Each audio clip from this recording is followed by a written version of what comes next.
For years, the brain behind Real Madrid's dominance at the top wasn't the star players on the pitch, but a genius mastermind of it. Real Madrid has been a powerhouse in European football, and Florentino Perez has been the face of the board for decades. But the question is, who exactly is the guy? Florentino Perez was born on the 8th of March 1947, and from his early years to his college days, everything he did was primarily business. He came out of college with a degree in civil engineering and construction and has been involved with the Grupo ACS, in which he's the current chairman and CEO of the company. But Perez's life has always been at the center of attention because of one sport: football. And how he got to the top of the game was the biggest scandal in the late 90s. In 1995, Perez had been a member of the Real Madrid board long enough to declare his decision to run for presidency, and he did.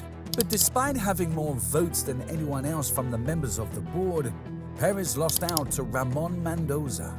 5 years later, though, he'd have another chance at the Madrid presidency again, and this time, he came up with the craziest plan in the club's history to make sure he'd get that ultimate ticket at the top. At the time of the Real Madrid presidential elections in 2000, the club was the defending Champions League winners, and so the president then, Lorenzo Sanz, felt he was in a pretty strong position to retain his candidacy. But Perez had been working his way to the top for years.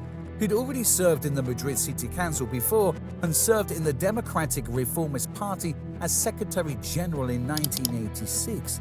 So Perez knew where the loopholes could be in an administration well, and soon he had them. Despite performing well on the pitch and off it, Madrid didn't have much going on. Perez highlighted that the club lacked the economic status to pull in revenue away from football. They needed to be more than just a club. He wanted them to be a global brand, and the idea made a lot of sense too.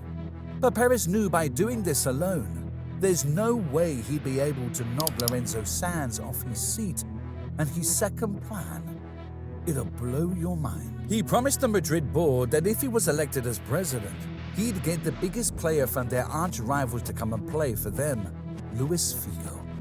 Let me break this down a bit. It's like Perez saying in 2011 that he'd have gotten Messi to sign for the club in his prime. That's what the Luis Figo deal was back then. Perez still maintained his stand all through the campaign, and this notion was enough to convince everyone on the board, because by the time the election results came out, Perez was on top. He won with more than 55% of the votes and was elected president. In the most insane transfer saga of all time, weeks later, this happened. See guys, the Figo transfer wasn't just groundbreaking because of the history between the two clubs. It set the pace for what was going to happen in the years that followed too. Perez had outlined the idea of getting the best players in the world to come and play for Madrid, and Figo was the start. By 2005, they'd gone from mainly homegrown talent to a global force full of superstars. They now have players like Zidane for a world record fee of $77.5 million from Juventus. Ronaldo Nazario was playing for the club. David Beckham was too. Michael Owen. They'd transformed. In his first few years at the club, Madrid won the Champions League and La Liga twice. And behind the pitch, Perez kept his other promise of improving Madrid's economic status too. He'd gotten rid of their debt in a ridiculous amount of time. Something that must have pleased the owners too. The fans.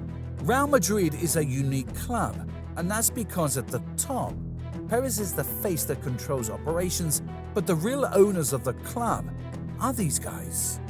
Everyone you see with that Madrid jersey who has gotten a membership fee of $150. I'll break it down a bit. Since 1929, Madrid has been one of the long-lasting socio clubs, even when the socio idea was being scrapped in 1992.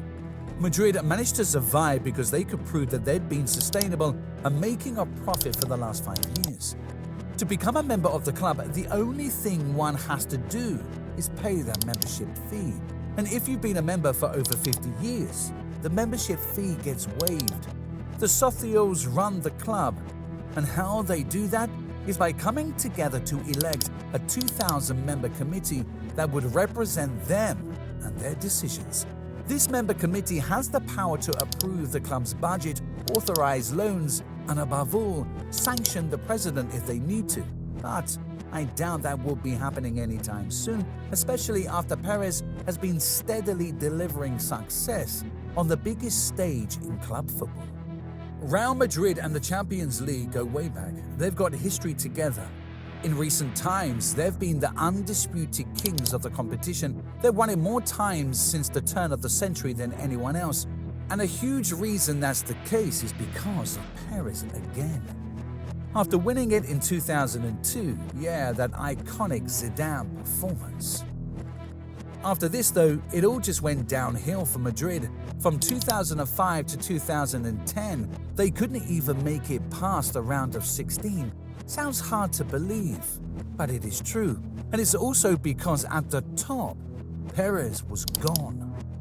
He stepped down from his role as president in 2006 after announcing that the club needed a new direction. And quite frankly, this was where it all changed. At Madrid early on, Perez had set a standard that was hard to beat. He wasn't just getting the best players in the world.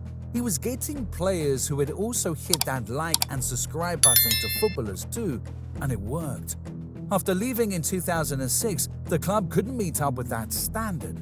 And Perez wasn't going to watch all of the hard work he and the members of his previous administration had put into getting the club back up to waste. So in 2009, he ran for the presidency again, won it, and set about creating the next set of Galacticos that would once again dominate Europe and bring the Champions League back home. The summer of 2009 was one of the most epic transfer windows of all time. The amount of talent Madrid brought in was incredible. Cristiano Ronaldo was the main attraction, but he wasn't the only one. Xabi Alonso joined the team, Karim Benzema, the Ballon d'Or winner from 2 years back, and Ricardo Kaká joined too. And they went on to form the core of a Madrid team that took center stage, not just immediately though. The performances in the competition got better, but they still weren't where they wanted to be as a club. So Perez changed it up again. And in the summer of 2010, after getting the best players in the world, he figured this Galactico 2.0 was also going to have the most in-demand coach in the game too. Jose Mourinho and his CV when signing for Madrid were amazing. He'd won the treble with Inter Milan just before signing for Los Blancos, won back-to-back Premier League titles in his first stint as Chelsea manager, and before that, he took an underdog Porto team to win the Champions League in 2004. Impressive. In 2010-2011, they made it to the semi-finals of the competition for the first time since the 2002-2003 season, a period of 8 years. They got knocked out by Barca though, and this happened to be the case for the next 2 seasons on a stretch. They just kept falling short in the semis, losing to Bayern Munich in 2012 and Borussia Dortmund in 2013. But by 2014, it was different. With Mourinho gone, Perez turned to an experienced Italian to help them bring the Champions League back home. And it's safe to say, he delivered. They didn't just win it, they won it in style too. Madrid beat City rivals Atletico to win the competition for the first time in 12 years, and from that point on, the dominance continued.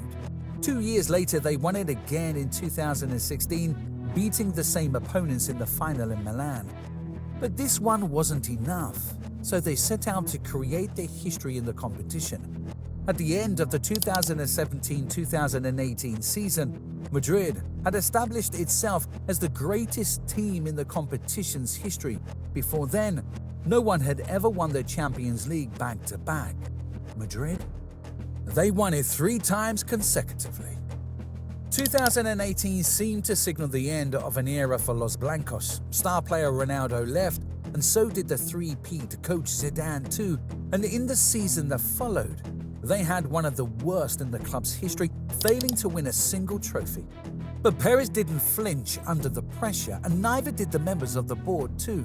They put their faith in him to restore order by re-electing him as a president again, and Perez hit that rebuild switch, and the new wave of Galacticos at the club are all set to dominate. Champions League winners in 2022, and 2 years later. Champions League winners again. It's what they do. The core of this Madrid team now looks set to compete at the very top for years. Players like Vinicius Jr., Rodrigo, Jude Bellingham, Aurelian Tchouameni, and Eduardo Camavinga. All of these guys are still in the relatively early stages of their careers, and yet they've already achieved more at Madrid than most pros manage to. Still boils down to the work Perez does behind the scenes. A man who's made it his mission to give his life to the club. In 2012, Perez lost his wife, Maria Angeles, to a heart attack at age 62. And that would have been enough to keep any man grieving out of the business of running a team like Madrid. But not Perez. He continues to go on strong. And even at 75, he's already thinking about the next. Plus, he just added Kylian Mbappe to the mix too. He's got a thing for superstars that can play the game and subscribe to footballers too.